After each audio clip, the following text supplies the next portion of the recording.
Hi everyone, it's Miss Hempel, and for tonight's homework we're going to be learning about substitution. So we've done a little bit of substitution in class, and from your vocabulary you learned that substitution is when we replace a variable with its value. So let's take a look at some examples. Number 1, at Dr. Seuss's diner the following order came through: 3x plus 5b. If the special x costs $4.25 and bacon B costs $1.25, how much does the order cost in total? So we saw orders similar to this in class, and we know that 3x means 3 orders of today's special.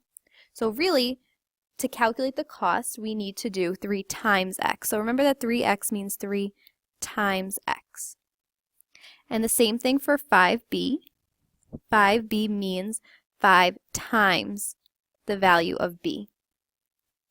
Okay, so the first thing that I'm going to do is rewrite my expression 3x plus 5b. Okay, and I know from the problem that x, the cost of the special, is $4.25, and the value of b, the cost of the bacon, is $1.25. So what I'm going to do is I'm going to replace the variables with their values. So I'm going to rewrite the entire expression, but instead of x, I'm going to replace it with its value, which is $4.25. So this says 3 times, and I'm going to use parentheses to represent the multiplication, which we've seen a little bit in class. So 3 times $4.25 plus, and this means 5 times the cost of the bacon, which is $1.25.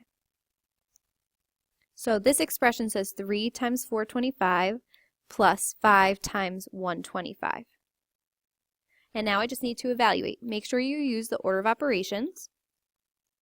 So 3 times $4.25 is $12.75.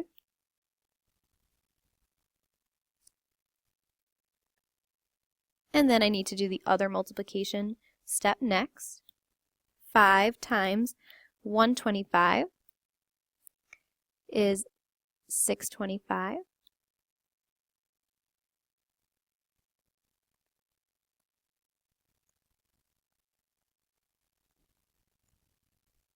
And then finally I'm going to add that together. 12 plus 6, that's 18, and then another $1, that's 19. So the final cost is $19. All right, let's take a look at example 2. The area of a rectangle can be found by the following formula: A equals L times W. And if you remember, you've learned this formula before: area equals length times width. So we want to determine the area of the rectangle if L, or the length, equals 30 and W equals 1/3. So again, the first step, I'm going to write out what's given. So in this example, I have a formula: L times W. All right, and I don't know what A is. A represents the area, so I'm going to leave A. The area equals, but I know L and W. L is 30, so I'm going to replace L with 30, and then I'm going to replace W with 1/3. Now, if you remember, when I have a fraction times a whole number, like this means 1/3 of 30. So if I take 1/3 of 30, that's splitting 30 into 3 equal parts, so my answer is 10. Otherwise, you can just multiply across, and you would get 30 over 3, which equals 10. Same answer. So I simplified my expression, and I got my final answer of 10. Okay, and last example, number 3. I'm given this expression: a squared minus 3b plus 7.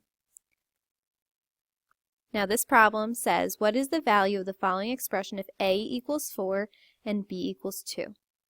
So again, the first step is just to rewrite the expression by substituting the values in for the variables. So instead of a squared, I'm going to replace a with 4, and I get 4 squared, minus, and remember that 3b means 3 times b. times B. So when you're replacing it, a lot of people